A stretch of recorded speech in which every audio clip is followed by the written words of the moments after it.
En premier conseil, ce que je préconiserais, c'est de bien choisir sa race de serpent. Si vous êtes débutant, de prendre une race comme des élafs, un python royal peut bien convenir également. Ensuite, si vous êtes déjà expert, un expert ça veut dire que vous avez déjà une espèce de serpent, on peut partir sur du boa constructor imperator ou une variété plus poussée comme du goniosoma. Alors, en deuxième conseil, lorsqu'on s'est déjà bien documenté, on peut déjà ensuite prendre le terrarium adapté à la taille du serpent. Donc il faut savoir que si c'est un jeune serpent, on ne prendra pas forcément un terrarium de 2 mètres directement, on va le prendre en fonction de sa taille également. Mais juste savoir qu'un serpent grandit, donc prévoir la taille adulte.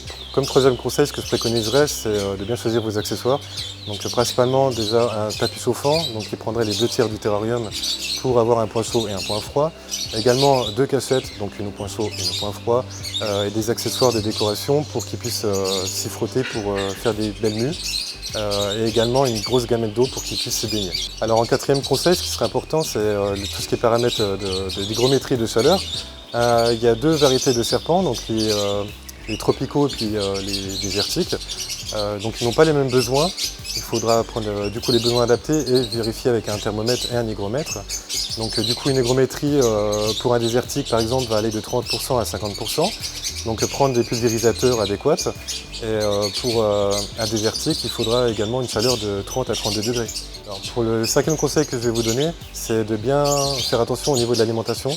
Donc un jeune serpent par exemple, va manger 10 à 15% de son poids une fois par semaine, et plus il grandira, plus on espacera l'alimentation. Donc il ne faut pas oublier de peser l'animal régulièrement.